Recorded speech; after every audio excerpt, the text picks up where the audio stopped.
for granted, as if we're going to be here all along and forever. It's like a relationship.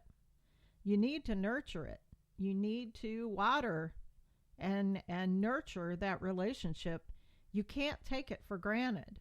If you want something from the relationship, make sure that you're giving it all that you can. And I've made a lot of relationship mistakes. Boy, did I carry that burden for a long time.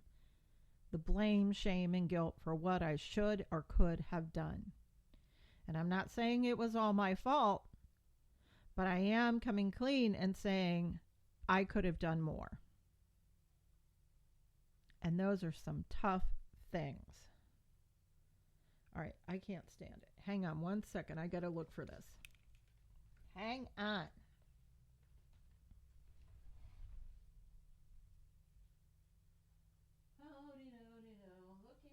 Looking. I can't believe it. I thought I had it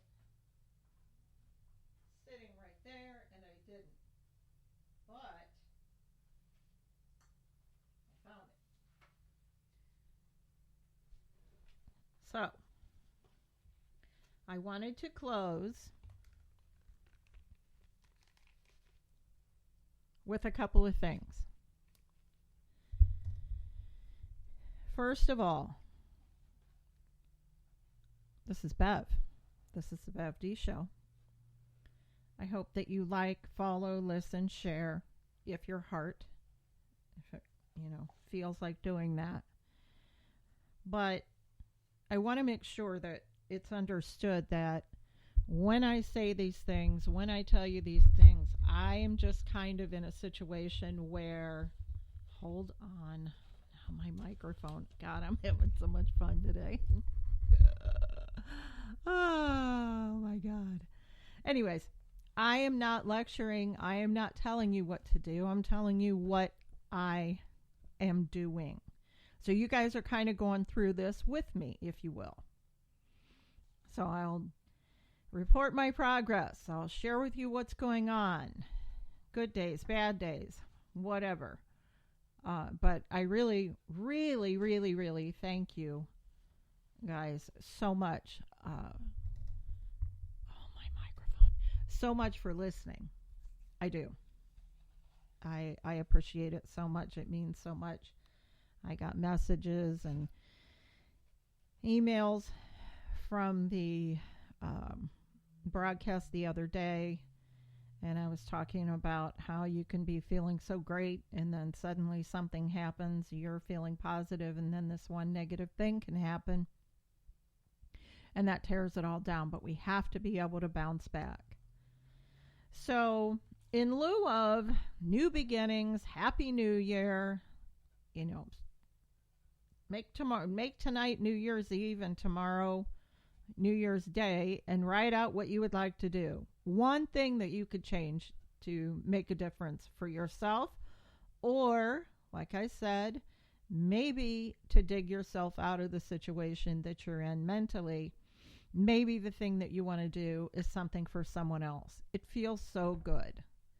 And I encourage you to do that because it really helped me. So let's see. We are looking at, I wanted to read you guys something. It was something that I wrote. This was back in January 1997.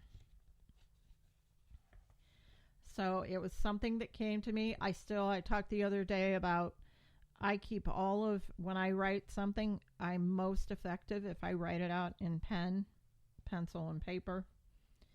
And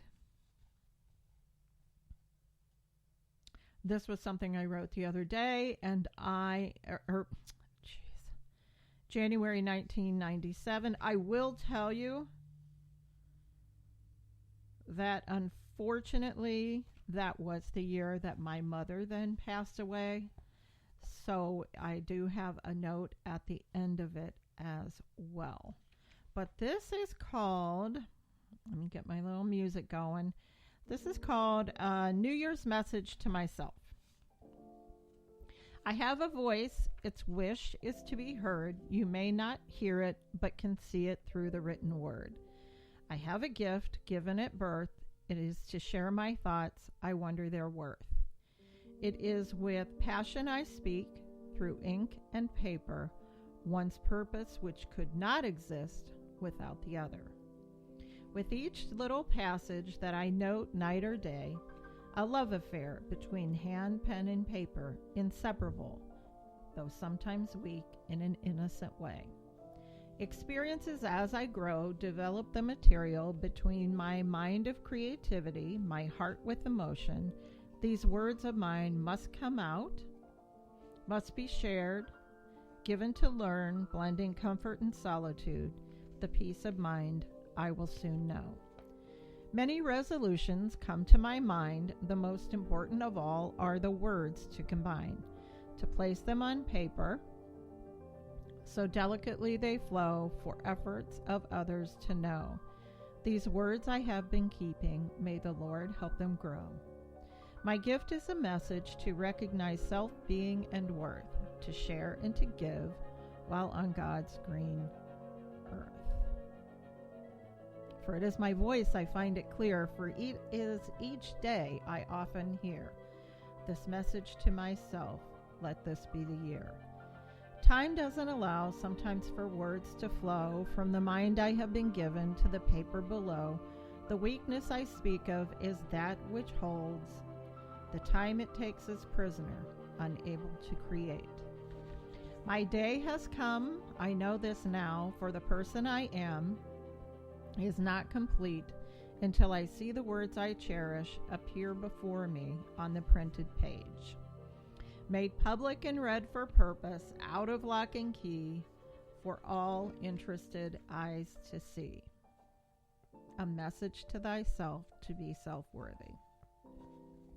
I wrote the above poem January 1, 1997. 4 months later, my mother passed away. A message to live life as if today was your last. 1 year later, my first poetry publication in 1998. It was titled, If Only Through This Photo I Write. It was inspired by a photograph that my daughter found outside while playing. However excited I was at the time to see my words published, I didn't have my mom or dad to call and share my joy. God was pleased. I didn't know him that well then, but he was always there. When I write it, somehow brings me closer to him. I hope you enjoy the words that I have shared with you today. And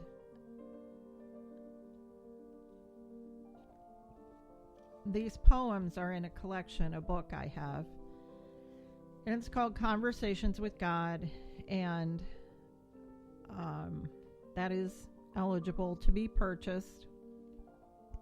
I will be sharing all of my collections on when I launch the website, and I can tell you guys where to go visit to get the books and such. But I just kind of wanted to share that with you, that, you know, I